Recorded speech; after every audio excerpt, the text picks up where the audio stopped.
to Sir Dude's Classroom. Ngayon ay meron tayong bagong video about sa topic natin at yan ay ang multiplication of polynomials. Before, na-discuss ko na paano mag-add at mag-subtract ng polynomials. Meron tayong separate video about sa topics na yung nabanggit. Hanapin nyo na lang dito sa Sir Dude's Classroom.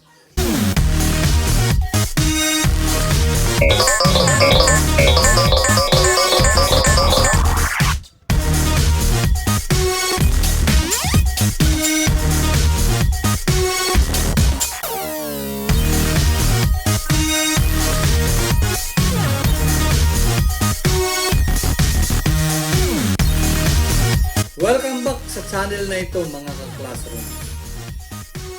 Gusto ko sanang i-invite yung mga guests natin sa channel na ito.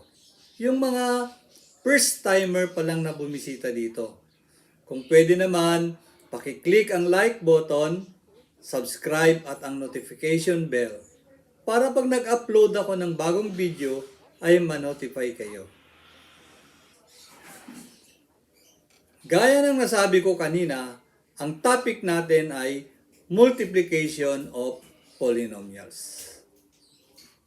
But before that, let us review first the product rule of the laws of exponents because we will use this in multiplying polynomials. So first, we will discuss how to multiply monomial by a monomial. So we will use the product rule to multiply polynomials. Example number 1. 3x squared times 6x to the 4th power. So this monomial 3x squared, we will multiply it to 6x to the 4th power, which is another monomial. So monomial multiplied by a monomial. So all you have to do is multiply the numerical coefficients. The numerical coefficient of the first factor is 3. And the numerical coefficient of the second factor is 6. And then, apply product rule to multiply x squared times x to the 4th power. So just copy the base and add the exponents. 2 plus 4. So this is equal to 3 times 6 is 18. And x raised to the 2 plus 4 power is equal to x to the 6th power. So the final answer is 18x to the 6th power.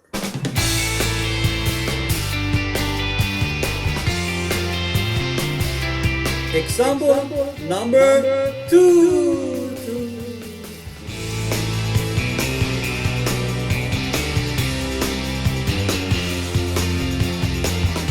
Negative 8m cubed times 7m.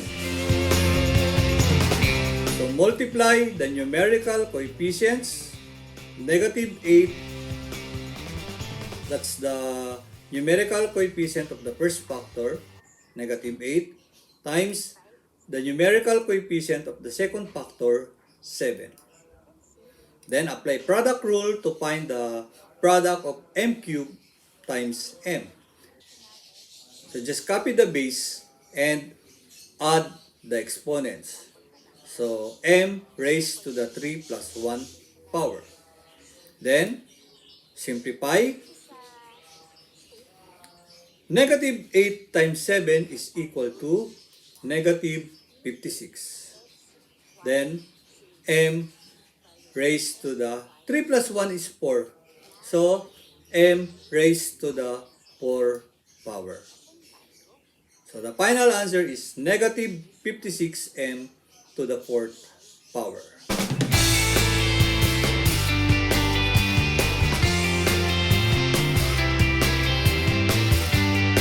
Example number 3.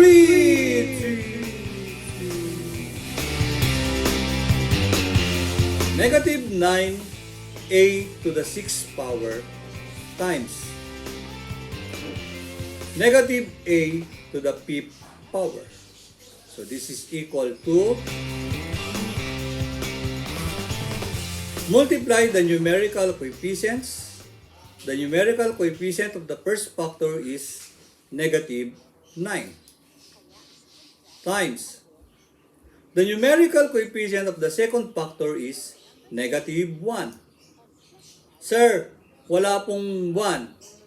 So, understood that the coefficient of a to the 5th power is negative 1. No? Pag 1 kasi hindi na sinusulat. So, negative 9 times negative 1. Then, apply the product rule to multiply the variables. A to the 6th power times a to the 5th power. So, just copy the base, a. Then, add the exponents, 6 plus 5. Then, simplify. Negative 9 times negative 1 is 9. No need to write the positive sign, no? Kasi negative times negative is positive. So, understood na yon. So, negative 9 times negative 1 is positive 9 or simply 9. Then, yung variable, a, 6 plus 5 is 11. So, a raised to the 11th power. So, these are the 3 examples of multiplying monomial by a monomial.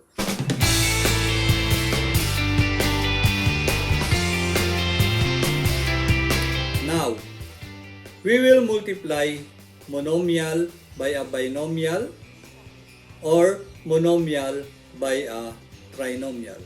And to multiply this, we have to apply the distributive property of multiplication. To multiply a monomial by a binomial or monomial by a trinomial or monomial by a multinomial, we will apply the distributive property. So, pwede rin namang vertical method, no? Pero, ini-introduce ko muna yung distributive property. Applying distributive property to multiply polynomials. So, yung vertical method, sa next video na natin, i-discuss yan. Okay? So, gagamitin muna natin ang distributive property. Example number 4.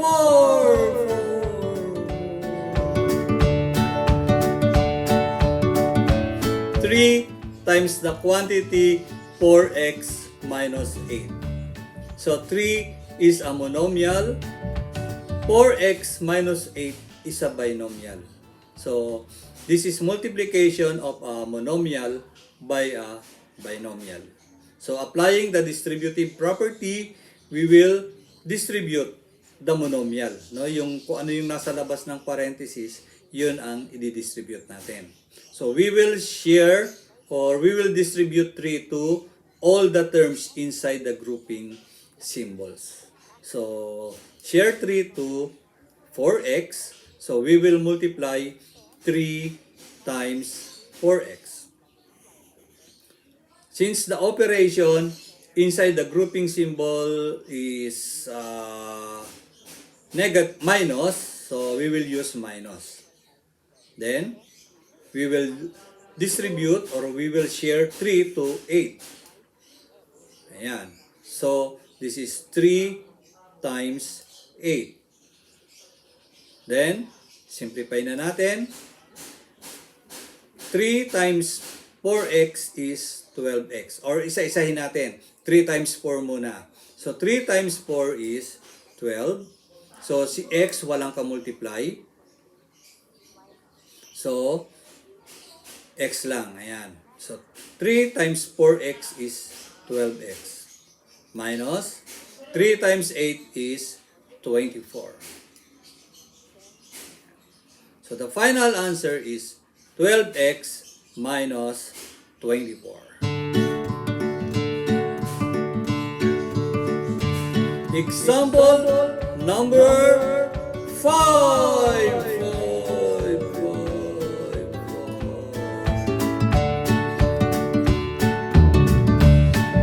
4x squared times the quantity 7x plus 5. So we will use the distributive property. We will distribute 4x squared to all the terms, no? Sa loob ng grouping symbols. So, we will share 4x squared to 7x. So, this is equal to 4x squared times 7x. And since the operation inside the grouping symbols is plus, so we will use plus. Then, we will share or distribute 4x squared to 5.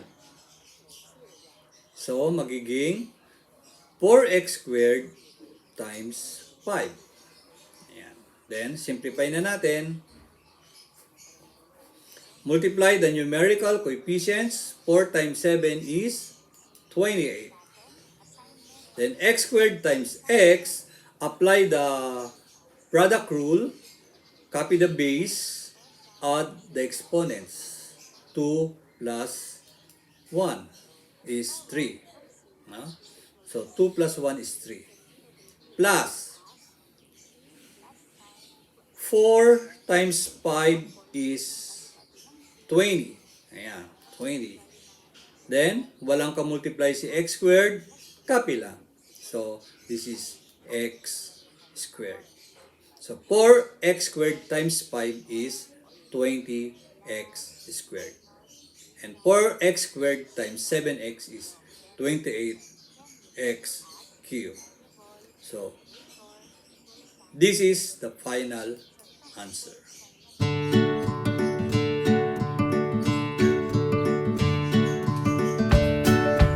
Example number 6.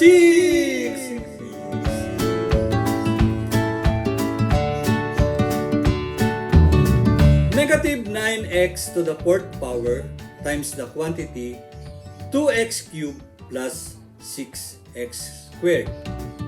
So this is multiplication of a monomial by a binomial. We will share negative 9x to the fourth power to every term inside the grouping symbols. So we will share negative 9x to the fourth power to 2x cubed. And this is equal to negative 9x to the fourth power times 2x cubed.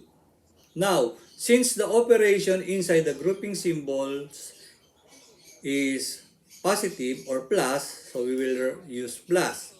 Then, we will share the negative 9x to the fourth power to 6x squared. So, magiging negative 9x to the fourth power times 6x squared. And then, simplify na natin. Multiply the numerical coefficients. Negative 9 times 2 is negative 18. Then, x to the fourth power times x cubed. Apply the product rule. Copy the base. Ayan, x. Add the exponents. 4 plus 3 is 7. So, the product of negative 9x to the fourth power times 2x cubed is negative 18x to the 7th power. Plus, negative 9 times 6 is negative 54. Then, ganun din, apply the product rule. X to the fourth power times x squared. Copy the base, x. Add the exponents, 4 plus 2. And 4 plus 2 is 6. So, negative 9x to the fourth power times 6x squared is equal to negative 54x to the 6th power. Now, pansinin nyo, meron tayong double symbols or double signs, no? Yung plus, negative. So, pag may ganito, hindi siya simplified. Kailangan i-simplify natin. Yung plus, negative, ayan, yung plus, negative, ay gagawin nating minus. Ayan, para ma-simplify siya. So, yung negative 18x to the 7th power, ganun pa rin. Negative 18x to the 7th power. Tapos yung 54x to the 6th power, ganun pa rin. 54x to the 54x to the 6th power. Now, this is the final answer. Negative 18x to the 7th power minus 54x to the 6th power. By the way, yung plus negative ginagawa nating minus, yung minus negative gagawin nating plus. Mamaya meron tayo ganung case. We can also multiply this directly, no? Kahit wala na yung mga parang solution niya, no? Pinakita ko lang sa inyo yung solution. Pero pwedeng short method, ganito ang short method, no? So, we will multiply the monomial to each term of the binomial. So, negative 9x to the 4th power times 2x cubed. So, pwedeng hindi na natin i-write yung negative 9x to the 4th power times 2x cubed. Pwedeng diretso na. Negative 9 times 2 is negative 18. Tapos, x to the 4th power times x cubed is x to the 7th power. The negative 9x to the 4th power to the second term of the second factor, which is 6x squared. Ayan, isi-share din natin siya dyan. So, negative 9 times positive 6, or unahin natin yung sign. No? Negative 9 times positive 6 is negative. Ito yung magdidetermine ng operation, no? Between two terms, no? Kasi kung wala niyan, walang operation, no? So anong operation ang ilalagay natin? Wala, 'di ba? So negative times positive is negative. Ayan. Then multiply 9 times 6. 9 times 6 is 54. Then x to the 4th power times x squared. So copy the base and then add the exponents. 4 plus 2, this is equal to 6. So this is the final answer. Okay. Balikan natin yung slides kanina. Tignan natin kung pareho yung sagot.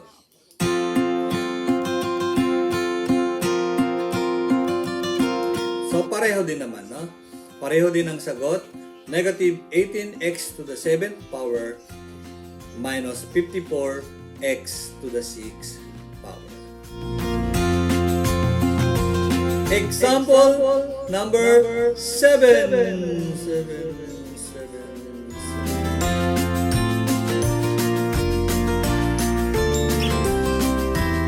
3x times the quantity 4x squared minus 2x minus 3. So the first factor is a monomial, yung 3x, and the second factor is a trinomial, yung 4x squared minus 2x minus 3. Yun yung trinomial. So this is multiplication of a monomial by a trinomial. We will share the monomial to each term of the trinomial. So first is with 4x squared. So we will share 3x to 4x squared. So magiging 3x times 4x squared. Then minus, share natin si 3x sa kay 2x. So magiging 3x times 2x minus, isi-share natin si 3x kay 3, Ayan. So, magiging 3x times 3. And then, simplify na natin. So, multiply the numerical coefficients, 3 and 4. So, 3 times 4 is 12. X times x squared is x cubed. No? Add lang natin yung exponents, 1 plus 2. So, 3. Minus 3 times 2 is 6. Then x times x is x squared. Minus 3 times 3 is 9. So, walang ka-multiply si x. Single siya. No? Masaya siya. So, copy lang. X. So, the product is 12x cubed minus 6x squared minus 9x. So, yan yung final answer. So, apply natin yung shortcut method. Yung hindi na ipapakita yung sinishare natin. No? Pero, ang principle, yung distributive property pa din. 3x times 4x squared minus 2x minus 3 is equal to. So, imumultiply natin si 3x sa first term ng trinomial. No? First term ng second factor. Ayan. So, 3 times 4 is 12. Then, x times x squared is, copy the base, add the exponents, 1 plus 2, 3. Isi-share natin si 3x kay negative 2x. So, importante yung signs, ha? Kasi yun ang magdidetermine ng susunod na operation. So, positive times negative is negative. Ayan. Ha? Yung 3 is positive, yung 2 is negative. Positive times negative is negative. So, 3 times 2 is 6. Ayan. Tapos, x times x is equal to, copy the base, add the exponents, 1 plus 1 is 2. So, x squared. Ayan. Then, isi-share din natin siya sa third term ng second factor, yung negative 3. Ayan, isi-share natin si 3x. So, positive times negative is negative. Then 3 times 3 is 9. Then si x, wala siyang ka-multiply, copy lang. X. So ito yung final answer. 12x cubed minus 6x squared minus 9x. So balikan natin yung slide, yung naunang slide, yung yung applying the distributive property na long method. Pareho lang yung sagot. 12x cubed minus 6x squared minus 9.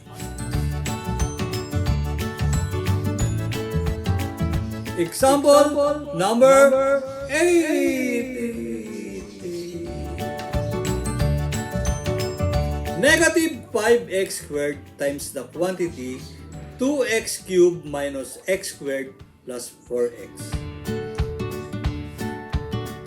The first factor is a monomial. Yun yung negative 5x squared. The second factor is a trinomial. Yun yung 2x cubed minus x squared plus 4x. So, multiplication of a monomial by a trinomial. So, applying the distributive property, we will share negative 5x squared to every term inside the grouping symbols. So first, we will share negative 5x squared to 2x cubed. So magiging negative 5x squared times 2x cubed. So the next operation is minus. Ayan. So we will share also negative 5x squared to x squared.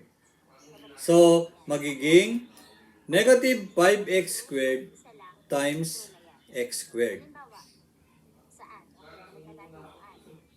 Then plus, we will share negative 5x squared to 4x.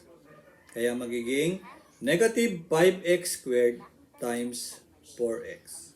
So, ganun lang. Ganun lang ang pag-share or ang pagdi-distribute. Then, simplify. Negative 5 times 2 is negative 10. Then, x squared times x cubed is, copy the base, add the exponents, 2 plus 3 is 5. Then, minus negative 5 times the invisible 1. No? Negative 5 times the invisible 1 is negative 5. Then x squared times x squared is equal to, copy the base, add the exponents, 2 plus 2 is 4. Plus, negative 5x squared times 4x. So, multiply mo na yung numerical coefficients. Negative 5 times 4 is negative 20. And then x squared times x is, copy the base, add the exponents, 2 plus 1 is 3. Okay, pansinin nyo, meron tayong mga double symbols or double signs. So, minus negative and plus negative. So, bawal yan. Kailangan simplify. So, kapag minus negative, magiging plus. Kasi parang ano yan, negative times negative, positive. O kaya, pag change natin siya sa addition sentence, magiging plus positive yan eh. Plus positive. So, magiging positive na lang or plus. And then yung plus negative, magiging minus. So, ibababa na lang natin yung mga terms. So, negative 10x to the 5th power. Tapos, ibababa natin yung 5x to the 4th power. Ayan. Tapos, yung 20x cubed. So, ang magiging final answer ay negative 10x to the 5th power plus 5x to the 4th power minus 20x cubed. Yan yung final answer. Baka mamaya hindi nyo na isulat yung ano ha, yung negative minus negative gagawing positive. Pag positive pwede nang hindi isulat. So kailangan isulat dito. Kasi pag hindi nyo sa sinulat, walang magiging operation between negative 10x to the 5th power and 5x to the 4th power. Walang magiging operation between pag hindi nyo sinulat. So, isusulat nyo pa rin. Plus or positive. Sana clear yan.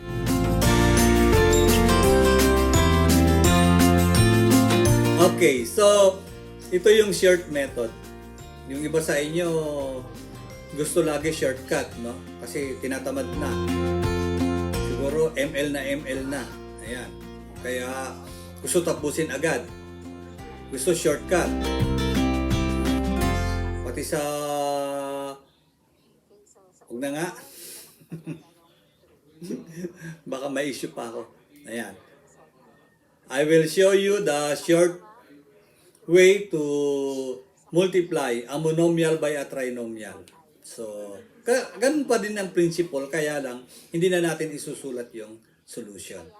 So, negative 5x squared times the quantity 2x cubed minus x squared plus 4x. So, gaya ng ginawa natin kanina, we shared, no? We shared the term outside the grouping symbols. So, we will share negative 5x squared to 2x cubed.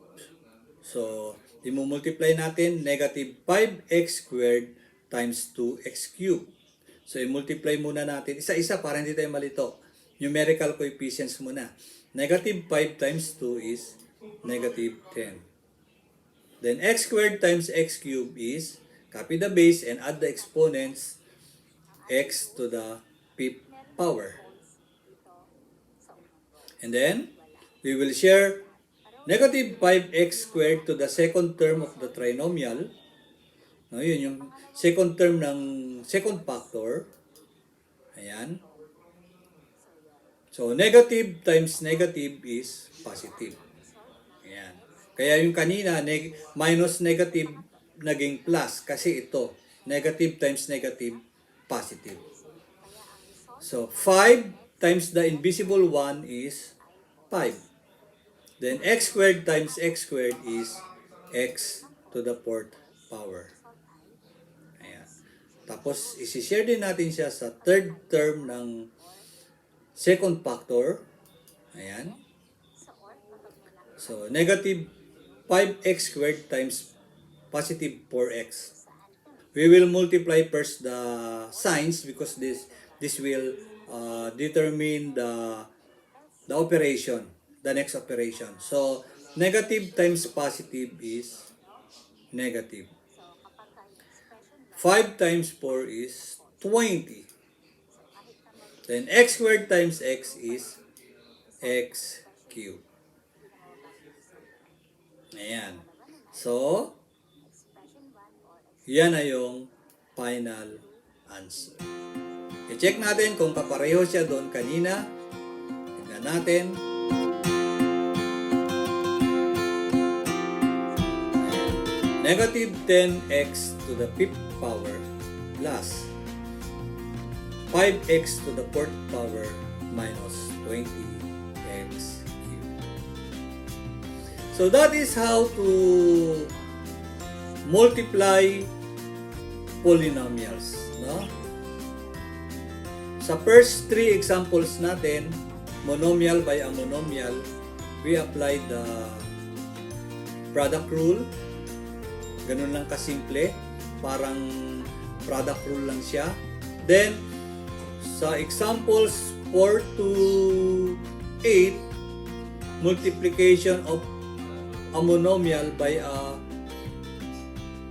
binomial or trinomial. So, we applied the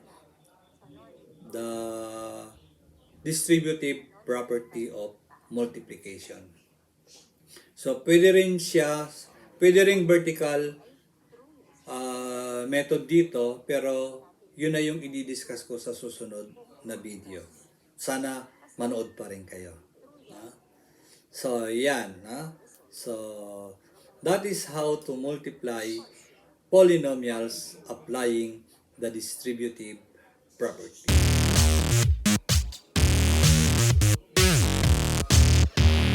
Thank you for watching this video. This is Sir Dude Sneak Daw saying, always do what is right because you can never be wrong in doing what is right. Goodbye!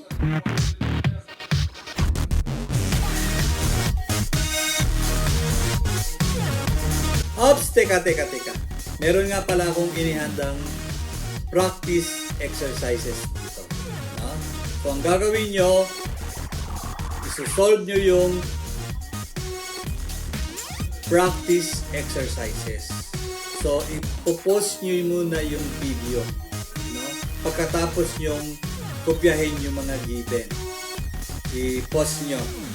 Tapos, pag natapos nyo ng sagutan, i-play nyo ulit para ma-reveal yung answer key. No? Pag nandiyan na yung answer key, naka-reveal na, pwede nyo nang i-check yung work nyo. So, ganun lang. Ganun lang. Meron tayong practice exercises. Please, answer this one para ma-master nyo ang multiplication of polynomial.